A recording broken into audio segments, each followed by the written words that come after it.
tous, troisième étape du Tour du Rwanda, Kigali, Lubavu, la plus longue étape de cette édition, 155 km/9. La troisième étape du Tour du Rwanda va bientôt commencer à Kigali. Le climat et l'ambiance sont bonnes. Pour certains coureurs, ils s'apprêtent à parcourir la plus longue étape de cette édition 2022. Le maillot jaune compte se battre pour le maintenir. Kigali, Lubavu, 155 km/9, 5 cols, dont 4 de 3e catégorie et 2 sprints. Le départ réel de la course est donné au 2e kilomètre. Première échappée avec Jesse Iwart, l'Irlandais. Le premier groupe des poursuivants rejoint la tête. Le peloton s'étire et un deuxième groupe de poursuivants qui fait tout pour rejoindre la tête de course. Le peloton est emmené par les équipes Israël et Tarteleto et tous commencent à se désorganiser à l'avant. Une dizaine de coureurs se rejoignent. Le peloton reste derrière ses coureurs.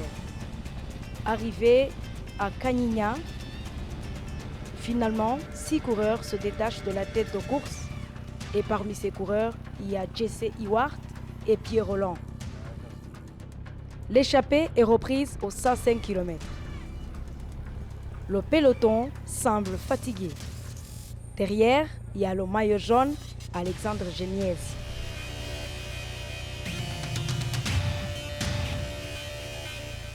Le maillot jaune, il met ses efforts pour monter à Nyabihu, le lieu de naissance de Jean Bosco Nsengimana, le vainqueur du Tour du Rwanda 2015. La course continue vers le lac Kivu. L'arrivée était prévue à la Brahigwa. 7 coureurs forment un échappé. Ils se dirigent vers la ligne d'arrivée à la brasserie du Rwanda. Comme hier, au sprint final, le Colombien Restrepo Valencia augmente sa vitesse. Il dépasse les autres et remporte l'étape et s'empare aussi du maillot jaune. Restrepo est félicité par ses coéquipiers. Dans la dernière ligne droite, on a essayé de pousser fort et j'ai attaqué avec Nathanael dans mon dos et on a réussi à récupérer l'échappée. On a de la chance, vraiment, parce qu'on a gagné aujourd'hui. Restrepo Valencia est désormais le porteur du maillot jaune. Changement au classement général, Axel Laurence est deuxième et il est à 3 secondes de Restrepo. Angèle est à 13 secondes, il est troisième. Nathanaël est quatrième et Anatoly est le 5e. Pour cette édition 2022, nous avons eu l'honneur d'accueillir M. Christian Prudhomme, le directeur général du Tour de France, qui félicite M. Freddy Kamuzinzi pour l'organisation du Tour du Rwanda. En cette année, le Tour du Rwanda reçoit la visite de Christian Prudhomme, le directeur général du Tour de France.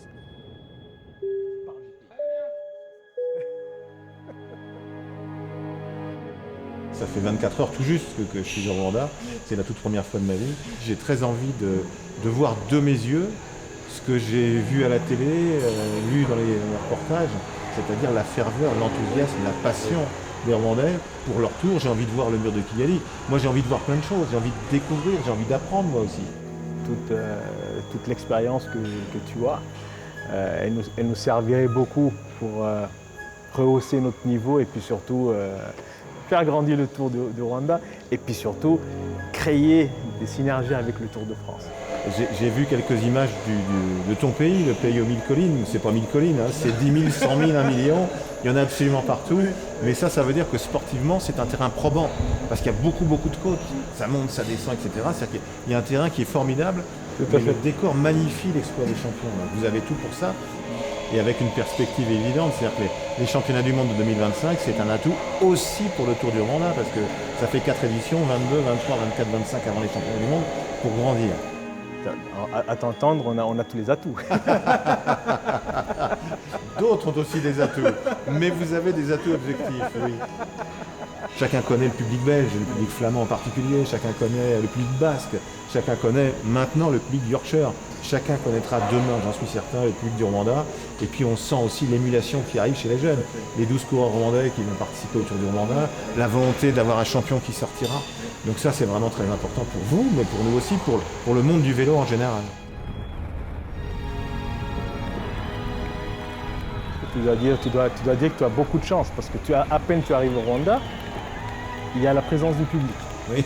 Donc je pense que tu as dû aller voir un marabout, parce que c'est pas normal ça.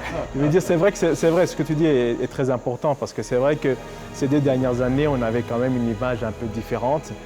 Et je suis vraiment également impatient de voir ce qui va se passer les quelques jours là, qui viennent. Et pour moi, j'espère vraiment que c'est le début d'une histoire, parce que c'est très important. Comme tu as dit tout à l'heure, nous on veut grandir, mais on grandit sur tous les fronts.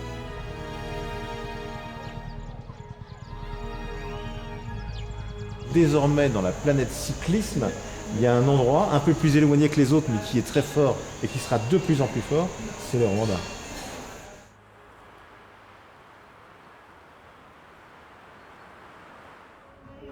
La 3e étape du Tour du Rwanda, Kigali-Lubavu, se termine ici avec la victoire de Jonathan Restrepo Valencia, qui s'empare aussi du maillot jaune. Le coureur colombien, il marque un record de 6 étapes du Tour du Rwanda. Restez sur les chaînes de TV5 Monde. On se retrouve à demain pour la 4e étape Kigali-Gicumbi, 124 km.3.